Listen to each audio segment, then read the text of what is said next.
Hey everyone, it's good to be with you.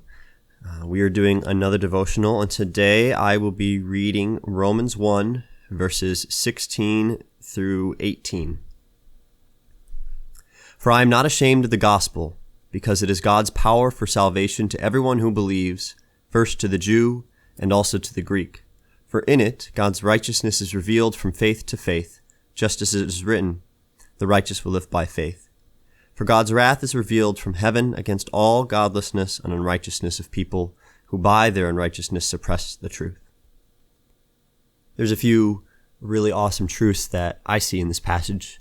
The first one that sticks out to me the most is the contrast of God's righteousness versus our unrighteousness, and also how deserving of wrath we truly are. Wrath is not really a concept most of us like to think about oftentimes, but it's a reality of this God that we love and the God that we praise, is that there is wrath and that he is perfectly just and his justice must be satisfied.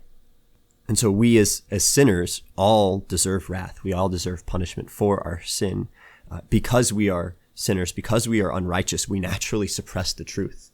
We naturally suppress God and Jesus. But thanks be to the Lord who makes us righteous through faith in Jesus, that we can be righteous. Instead of suppressing the truth, we can be advocates for the truth which is seen in the gospel, which is seen in the good news of Jesus Christ.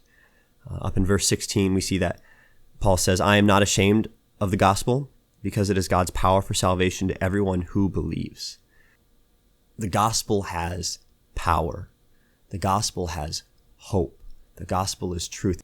In a time like this where there's a pandemic, there is so much fear, there's a lot of hopelessness, there's a lot of uncertainty, but the gospel offers answers to so many things, to so many fears. It gives hope to people. It has power. It is the power for salvation, God's power for salvation to everyone who believes. And so some takeaway questions in this passage might be, what does it mean to be unashamed of the gospel?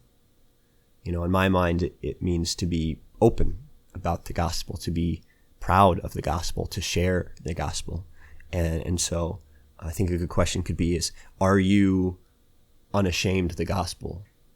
Do people see that in your lives? And do you share the gospel with people, especially right now when people could use it more than ever, it seems. And if you are unashamed of the gospel, are you currently sharing it with anyone? And if not, do you know anyone that could use this truth? People have a lot of time right now to talk, and could be as simple as calling up an old friend and having a good conversation about where they're at and what's been going on in their life. And maybe that can be an opportunity for sharing. Another great question we can ask ourselves in this passage is in relation to verse 18. For God's wrath is revealed against heaven, against all ungodlessness and unrighteousness of people who by their unrighteousness suppress the truth.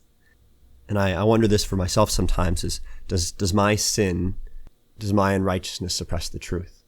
Or do I allow it to? Do I sin in ways that suppress the truth, driving people from the gospel, driving people from God? Which is a really hard question. It calls for a lot of self-reflection. And so I think asking ourselves the question of, does my unrighteousness suppress truth, or am I truly advocating for it, is a difficult but important one. And then a great reflection, something to just meditate on day and night, is that the righteous will live by faith.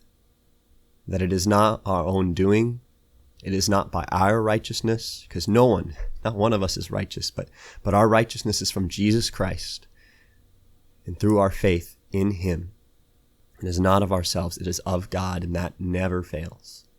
And so no matter how much we sin and fail to share the gospel or suppress the truth, God is graceful and merciful and forgiving, and he loves us, and we are made righteous by his son, Jesus Christ.